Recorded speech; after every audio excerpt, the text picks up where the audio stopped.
Hi all follow Yolo மக்களே and Bigg Boss ரசிகர்களே, follow Yolo subscribe பண்ணிட்டு இருக்க நல்லங்களே. ஓகே, நம்மளோட திவி காம்பினேஷன் வந்து ஃபயர் பேக்கேஜா இருக்குது.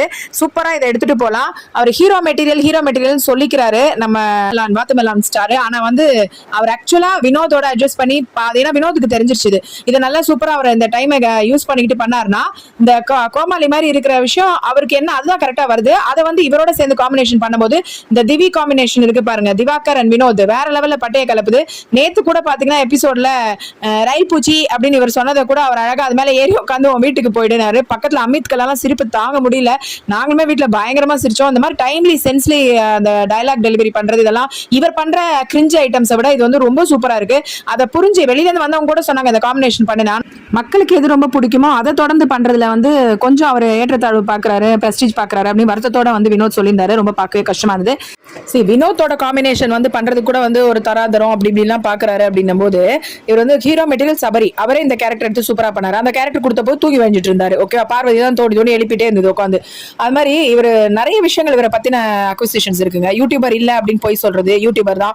அது மாதிரி பிசியோதெரபி பண்ணிருக்கேன்னா ஓகே ஃபைன். சைக்காலஜி எங்க முடிச்சிங்க? சைக்காலஜின்னு ஒரு பெரிய கடல் அதை முடிக்கவே இல்லை. ஆனா முடிச்சேன்றது எல்லாம் இங்கிலீஷ் எல்லாம் எனக்கு வந்து கரைச்சு குடிச்சா மாதிரி அப்படின்னு பேசிருக்காரு. ஆனா ஒரு ஹேட்டு கிரிஞ்சு இதுக்கே வந்து மீனிங் தெரியாத ஆளு. அவர் சொல்ற மாதிரி சொல்லணும்னா ஸ்மைல் ரொம்ப நல்லா இருக்கு.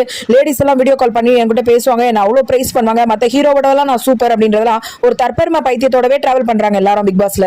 பிக் பாஸ் சொன்னா நான் எதை வேணாலும் கேட்பேன் அப்படின்னு ஏகப்பட்ட கிரிஞ்சான விஷயங்களை பண்ணிட்டு சும்மாவே சோசியல் மீடியால வந்து இந்த ஜாதி மாதிரி பேசுறது, வாய் கொழுப்புனால நிறைய மாற்றுறது, பெரிய ஹீரோஸை விட நான் வந்து சூப்பர் அப்படின்றது, இந்த மாதிரி நிறைய டப்பா செல்ஃப் டப்பா. ஓகே, தற்பெருமை தற்கொறின்வாங்களா, அது மத்தவங்களுக்கு சாப்பாடு எவ்வளவு வைக்கிறாங்கன்னு பார்த்துட்டு தான் தான் சாப்பிடுவாரு. அதே மாதிரி தனிச்சே இருக்க முடியாது. லேடிஸ் வீக்னஸ் எப்ப பார்த்தாலும் லேடிஸ், அதுவும் தங்கச்சின்னு சொல்லிட்டு இந்த பொண்ணு நிறைய சொத்து இருக்கு கல்யாணம் பண்ணிக்கிறேன், எந்த புது பொண்ணு வந்தாலும் அந்த பொண்ணு கிட்ட போய் எதையாவது வந்து நோண்டிட்டு இருக்கிறது. இந்த மாதிரி நிறைய விஷயங்கள் நம்ம ஊருக்காரங்க அப்படின்ற ஃபேவரிசம் பண்றது, அது தவிர வந்து எக்ஸ்ட்ரீம் டேலண்ட் எனக்கு இருக்குன்னு சொல்றது, இது எல்லாமே பைத்தியக்காரத்தனம் தான். அதே மாதிரி ஒரு டாக் ஷோல வந்து நீங்க எல்லா டேலண்டும் உங்களுக்கு இருக்குன்னு நினைச்சிட்டீங்கன்னா உங்களுக்கு இல்லைங்க, அதெல்லாம் நீங்க வந்து பைத்தியக்காரத்தனம் அப்படின்னு சொல்லி ஒரு பெரிய பிக் பாஸ் வின்னரே சொல்லியிருந்தாரு. அதுவுமே உண்மைதான். அதே மாதிரி மஞ்சன் தீபக் சொன்ன என்பிடி செக் பண்ணிக்கோங்க, நார்சிஸ்டிக் பர்சனாலிட்டி டிசார்டர், அது ஒரு மனநிலைமை வந்து சரியில்லாத ஒரு விஷயம் செக் பண்றதும் உண்மைதான். சோ இது எல்லாமே இவரை பத்தினது உண்மைதான். இந்த என்பிடி அப்படின்ற விஷயம் யாருக்கு அஃபெக்ட் ஆயிருக்கோ அவங்களுக்கு என்னென்னலாம் சிம்டம் இருக்குமோ அது அத்தனையும் அச்சு பெறலாம இவருக்கு இருக்கு. ஸோ போய் அதை இவர் ட்ரீட் பண்ணிக்கணும். அப்புறம் இவர் மற்றவங்களுக்கு ட்ரீட் பண்ணணும். மற்றவங்க வந்து போய் சொல்றாங்க, அது சொல்றாங்க, மற்றவங்களோட அதாவது ஒன்னு சார்ந்து வாழ்வாங்கல்ல, எடுப்பார் கைப்பிள்ளைன்னு, அந்த மாதிரியே நிறைய விஷயத்துல இவர் வந்து ஃபேவரிசம் பண்றது எல்லாமே பண்றாரு. ஆனா மற்றவங்களை சொல்றாருங்க.